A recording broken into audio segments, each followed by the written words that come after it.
देखिए, आज हम बात करेंगे भारत के प्राचीन इतिहास की और जानेंगे कि भारत का प्राचीन इतिहास जो है वो किस तरह का रहा है, कौन कौन से यहाँ से जो है हमें जानकारियाँ मिलती है, इन सब के बारे में बात करेंगे। जिससे सबसे पहले ये जान लेते हैं कि इतिहास जो है वो किसे कहते हैं। तो इतिहास का मतलब होता है अतीत का अध्ययन।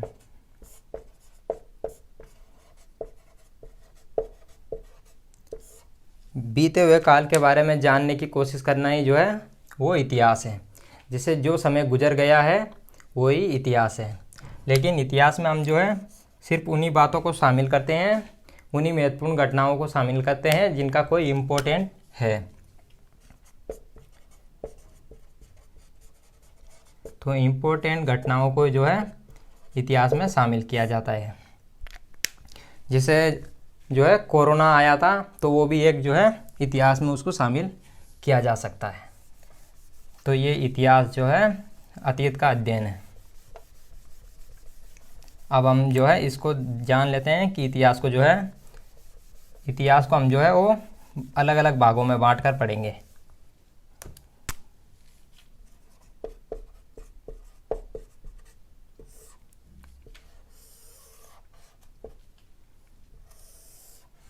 जैसे सबसे पहले हम पढ़ेंगे प्राक इतिहास को, प्राक ऐतिहासिक काल को।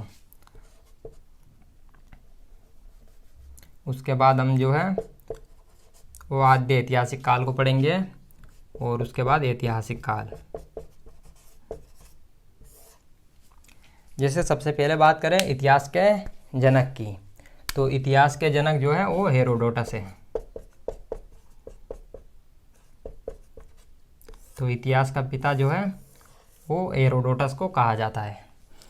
जैसे बात करें यहाँ पर प्राक इतिहास है, यहाँ पर आद्य इतिहास है और यहाँ पर जो है ऐतिहासिक है। तो इनका जो है अलग अलग जनक है। जैसे बात करें प्राक इतिहास के जो जनक है, जो पिता है, वो है रॉबर्ट ब्रूसफुट।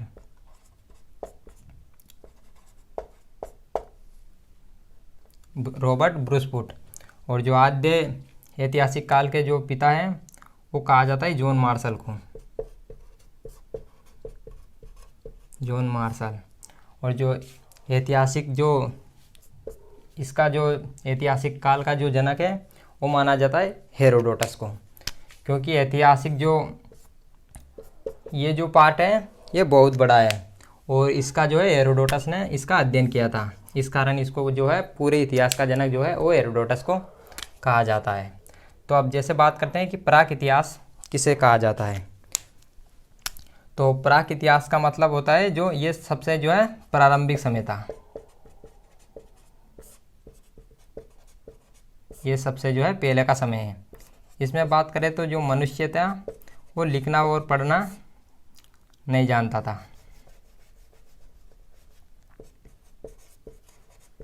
लिखना व पढ़ना ये जो है ये नहीं जानता था।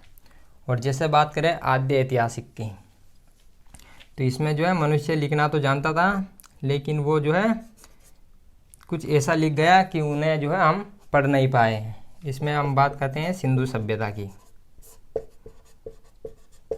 जो हमारी सभ्यता है सिंधु घाटी सभ्यता, उसको हम आद्य ऐतिहासिक काल में पढ़ते हैं। और ऐतिहासिक में जैसे इनमें जो है हमें लिखित साक्ष्य भी मिलते हैं, लिखित साक्ष्य, और इनको हमने जो है वो पढ़ भी लिया है। तो प्राक ऐतिहासिक काल में जो है कोई लिखित जानकारी नहीं मिलती है। और आद्य ऐतिहासिक काल की बात करें तो इसमें लिखित जानकारी मिलती है, लेकिन उनको हमने जो है वो पढ़ नहीं पाए हैं, इनको हम जो है वो पढ़ नहीं पाए हैं। और ऐतिहासिक की बात करें तो इसमें जो है लिखित साक्ष्य भी मिलते हैं और उनको हमने जो है वो पढ़ भी लिया है। तो ये इनमें अंतर हो जाता है। अब जैसे बात करेंगे हम सबसे पहले प्राक इतिहास की, जिसे कि प्री हिस्टोरिक भी कहते हैं।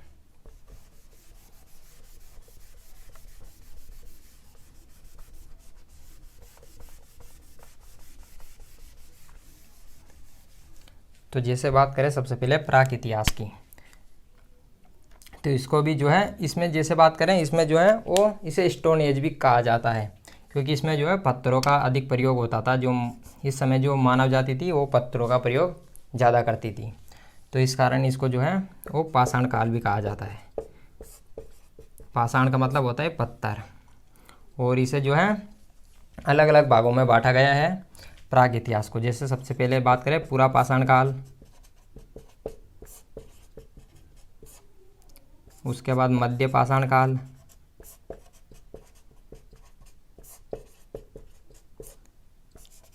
नव पाषाण काल,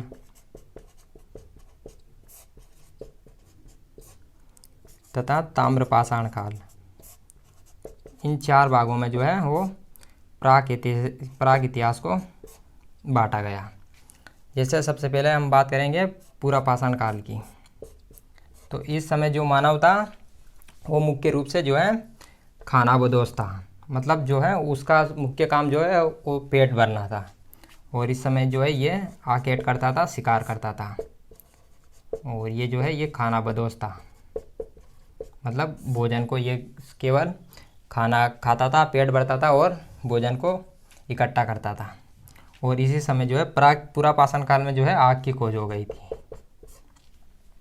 जिससे बात करें, और इस समय जो है जो हथियार थे वो बड़े थे, जो पत्थर के हथियार थे वो बड़े थे। बात करें मध्य पाषाण की, तो इसमें जो है जो हथियार थे वो थोड़े छोटे हो गए थे।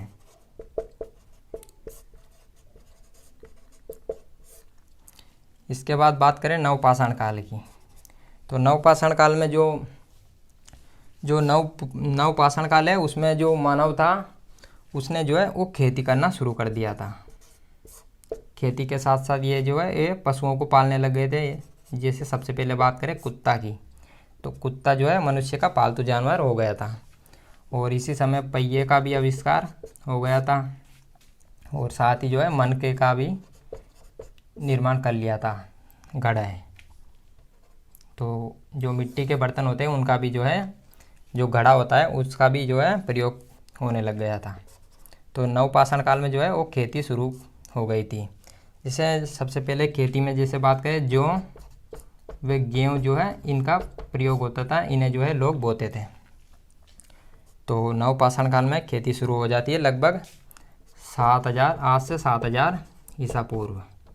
पाकिस्तान की एक जगह है कि सुलेमान व कीरतर पहाड़ियों के बीच में जो है ये खेती आरंभ कर दी थी। अब जैसे बात करें ताम्रपाषाण काल की, तो इस समय जो है वो तांबे की खोज हो गई थी। तो ये प्राक इतिहास काल है। एक बार और देख लेते हैं। जैसे प्राक इतिहास में जैसे हमें कोई लिखित जानकारी नहीं मिलती है। और जैसे बात करें आद्य ऐतिहासिक की, तो इसमें हम जो है वो सिंधु सभ्यता को पढ़ेंगे। सिंधु सभ्यता में जैसे यहाँ पर लिखित जानकारी मिलती है, लेकिन उनको जो है हम पढ़ नहीं पाए। जैसे सिंधु सभ्यता के लोग जो है कुछ इस तरीके से लिखते थे,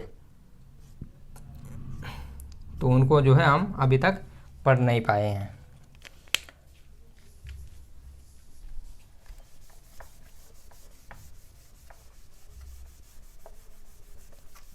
इसके बाद हम बात करेंगे ऐतिहासिक काल की।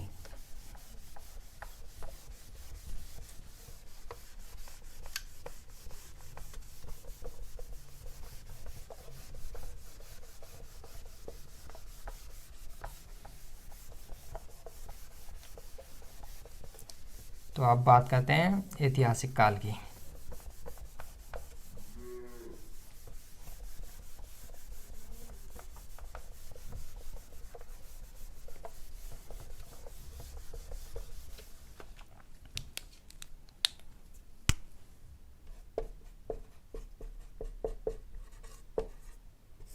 तो इसको भी जो है अलग अलग भागों में बांट लेते हैं।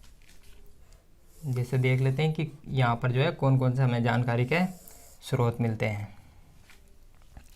जैसे सबसे पहले बात करें पुरातात्विक साक्ष्यों की।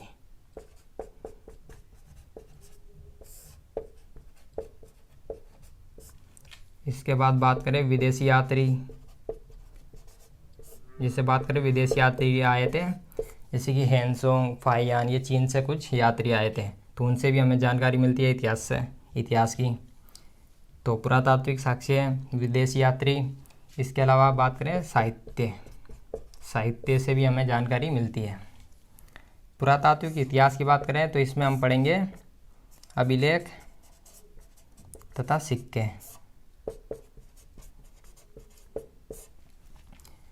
विदेशी यात्री जैसे इनमें हम देख लेंगे जैसे कि फाहियान, हेनसोंग, इस तरीके से इनको देख लेंगे। और साहित्यिक स्रोतों की बात करें तो इसमें हो जाता है एक तो धार्मिक तथा गैर धार्मिक। गैर धार्मिक का मतलब होता है जैसे कि एक किताब है अर्थशास्त्र, अर्थशास्त्र का धर्म से कोई संबंध नहीं है तो उसे गैर धार्मिक में रखा जाता है। धार्मिक की बात करें तो इसको भी अलग अलग भागों में बांट दिया जाता है जैसे कि ब्राह्मणों के जो साहित्य हैं, इसके अलावा गैर ब्राह्मण, इनको इसमें बांट दिया जाता है। गैर ब्राह्मण में हम बात करेंगे जैन व बौद्ध धर्म की।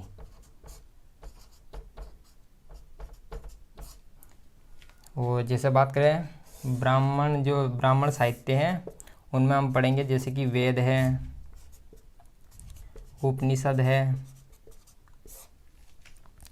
इसके अलावा जैसे महाकाव्य है जैसे कि रामायण व महाभारत है, पुराण है, इनको हम ब्राह्मण साहित्य में पढ़ेंगे। तो अब इनको एक एक करके देख लेते हैं। सबसे पहले अभिलेख व सिक्कों की बात करते हैं।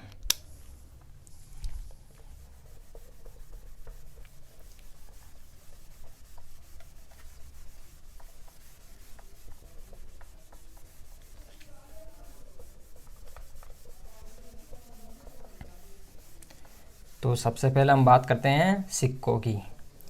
कौन से काल में जो है हमें किस तरह के सिक्के मिले हैं उनको समझ लेते हैं।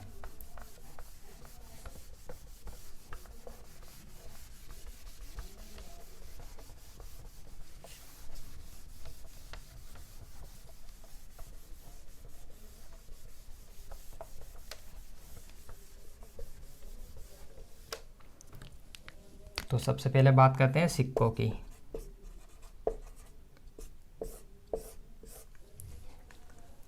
तो सबसे पहले बात करें सिक्कों के अध्ययन की कि सिक्कों के अध्ययन को क्या कहा जाता है।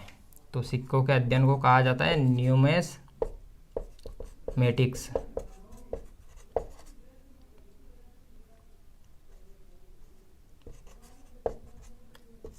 तो सिक्कों के अध्ययन को जो है वो न्यूमिस्मेटिक्स कहा जाता है। जैसे बात करें जो मिट्टी के सिक्के होते हैं, मिट्टी के सिक्कों को जो है वो टेराकोटा कहा जाता है, टेराकोटा। और इस तरह के सिक्के जो है हमें सबसे पहले जो है वो सिंधु घाटी सभ्यता से मिले हैं। और जैसे बात करें जिन सिक्कों पर जो चित्र होते हैं, जिन सिक्कों पर चित्र होते हैं उन्हें हम कहते हैं आहत सिक्के या पंचमार्क सिक्के। तो जिन सिक्कों पर चित्र होते हैं उन्हें हम आहत सिक्के या पंचमार्क सिक्के कहते हैं। इसके अलावा जैसे बात करें सबसे पहले जो सोने के सिक्के चलाए थे वो चलाए थे, सोने के सिक्के सबसे पहले यूनानी शासकों ने।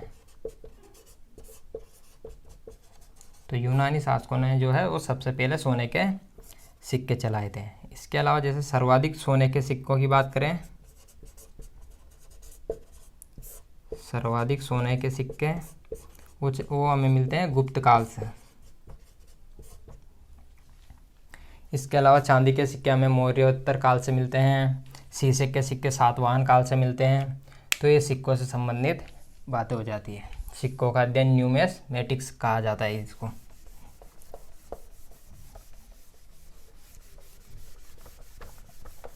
इसके बाद हम बात करेंगे अभिलेखों की।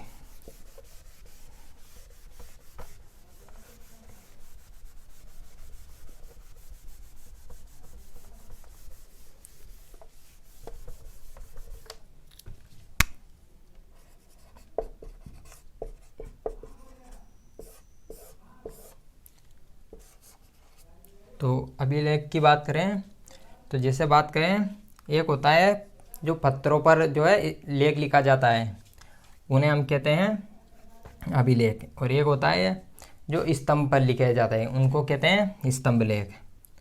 तो पत्रों पर जो है, जो पत्रों पर लिखा जाता है, छोटे पत्रों पर लिखा जाता है जो लेख लिखा जाता है, तो छोटे पत्रों पर जो लेख लिखा जाता है उन्हें हम कहते हैं शिलालेख। और बात करें अभिलेखों का जो अध्ययन है, जो हम अभिलेखों का अध्ययन करते हैं उसे कहा जाता है एपिग्राफी। तो अभिलेखों का अध्ययन एपिग्राफी कहलाता है। छोटे पत्रों पर जो लेख लिखा जाता है उन्हें शिलालेख कहते हैं, और जो स्तंभों पर लिखा जाता है उन्हें स्तंभ लेख कहते हैं। जैसे कुछ अभिलेख की बात करें, जैसे कि एक है हाथी गुफा अभिलेख, हाथी गुफा अभिलेख।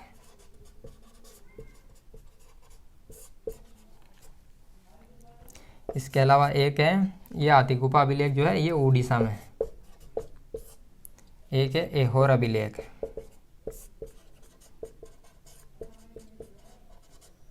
ऐहोर अभिलेख जो है वो है राजस्थान में।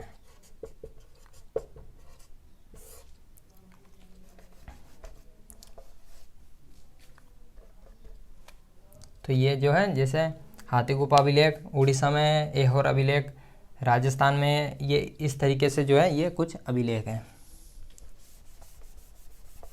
जैसे भीतरी गांव का अभिलेख है, तो ये हमने जो है वो सिक्के हुए अभिलेख पढ़ लिए हैं।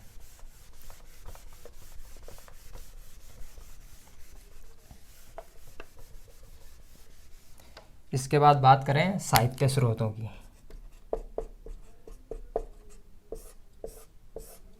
तो साहित्य स्रोतों में सबसे पहले हम वेदों की बात करेंगे। तो वेदों की संख्या जो है वो 4 है। ऋग्वेद, सामवेद,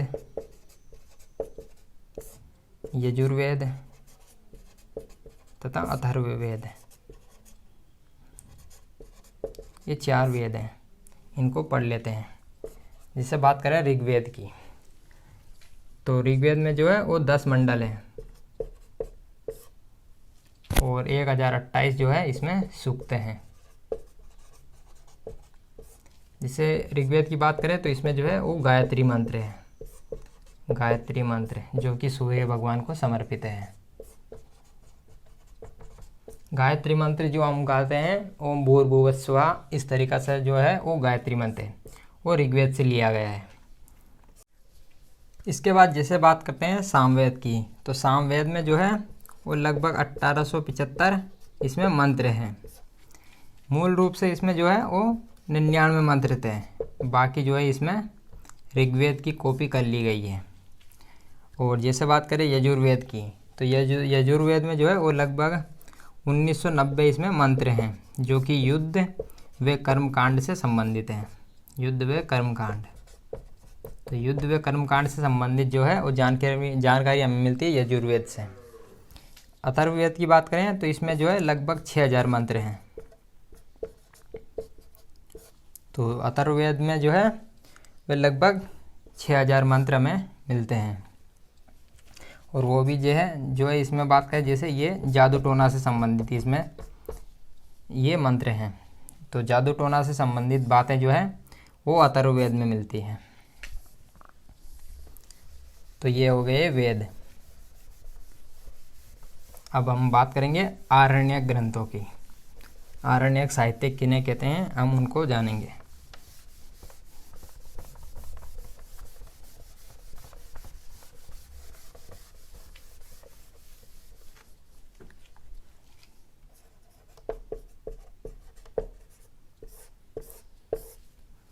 तो आरण्यक ग्रंथ किसे कहते हैं, तो जिन ग्रंथों की जो रचना हो जो है वो जंगलों में की गई है उन्हें हम आरण्यक ग्रंथ कहते हैं। इनकी रचना जो है वो जंगलों में की गई है। जिससे बात करें अथर्ववेद को छोड़कर बाकी जो वेद हैं वो आरण्यक ग्रंथ हैं। इसके बाद बात करें पुराणों की, तो पुराण जो है वो 18 हैं, जैसे कि वायु पुराण, मत्स्य पुराण, विष्णु पुराण, मंडकोपनिषद पुराण, मंडकोपनिषद। जो सत्यमेव जयते है वो मंडकोपनिषद से ही लिया गया है। जो सत्यमेव जयते है वो जो है वो मंडकोपनिषद पुराण से लिया गया है। इसके अलावा जैसे बात करें वेदांग की, तो जिस तरह हम जो है वो बड़ी किताब को समझने के लिए जो शॉर्ट नोट्स बनाते हैं, उसी तरह जो वेदों को समझने के लिए जो है इन वेदांगों की रचना की गई है और इनकी संख्या जो है वो 6 है। जैसे बात करें व्याकरण, ज्योतिष, इसके अलावा जैसे निरुक्त, शिक्षा, कल्प, छंद, ये 6 वेदांग है। तो वेदों को ठीक तरह से समझने के लिए जो है वो वेदांग की रचना की गई है। इसके बाद बात करें महाकाव्यों की, जो कि महाभारत व रामायण है।